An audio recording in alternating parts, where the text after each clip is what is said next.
নমস্কার সবাইকে, মামুনি রান্নাবাটির রান্নাঘরে সবাইকে স্বাগত। আজ আমাদের 24তম পর্ব। আমি যখন ভিডিওটা শুরু করেছিলাম তখন থেকেই বলেছিলাম যে আমরা ধীরে ধীরে একটু একটু করে এগোবো। তাই প্রথমে আমরা আমাদের এই ভিডিওগুলো ফেসবুক প্রোফাইলেই পোস্ট করতাম।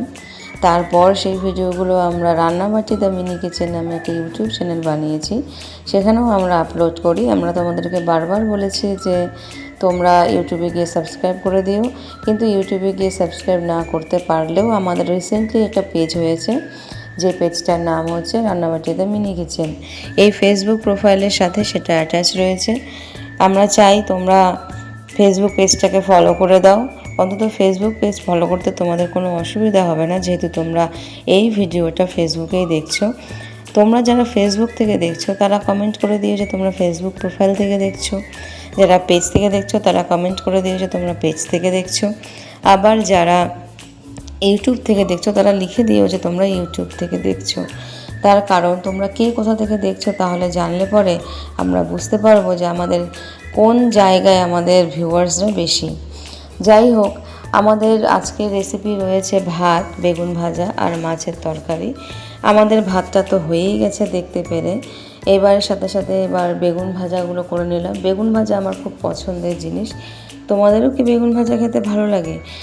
তাহলে জানিও যে ঠিক তোমরা কী রকমভাবে বেগুন ভাজা খাও। বেগুন ভাজা কিন্তু অনেক রকমভাবে খাওয়া হয়। বেগুনের পুর ভাজা খাওয়া যায়, বেগুন বাহার করা যায়, আর হচ্ছে সিম্পল বেগুন শুধু লবণ হলুদ দিয়েও ভাজা যায়, যেটা খুব তাড়াতাড়ি করা যায়। আলু আর বেগুন ডুমো ডুমো করে কেটে নেওয়া হয়েছে, এটা শুধুমাত্র মাছের ঝোল করার জন্য। যেই মাছটা আজকে রান্না করা হচ্ছে সেই মাছটার নাম সাধারণত আঞ্চলিক ভাষায় কি বলে আমি জানি না, তবে আমি যেটুকু জানি যেটাকে বাচা মাছ বলে। আমাদের বাড়িতেও বাচা মাছ করা হয়েছিল, তাই সেখান থেকে সব থেকে ছোটো যে মাছটা ছিল সেটারই এখানে মিনি কিচেনের জন্য আনা হয়েছে। তো এই বাচা মাছ করতে সাধারণত কোনো মশলাপাতি কিছু লাগে না, যেহেতু আঁশবিহীন মাছ এটা। তো লবণ, হলুদ আর জিরার গুঁড়া এবং লঙ্কা বাটা দিলেই মাছের তরকারিটা ভালো মতন একটু সাঁতলে নিলেই বেশ ভালো লাগে খেতে। তো ঠিক সেভাবেই করার চেষ্টা করছে। তরকারিটা সাঁতলানো হয়ে গেছে অলরেডি।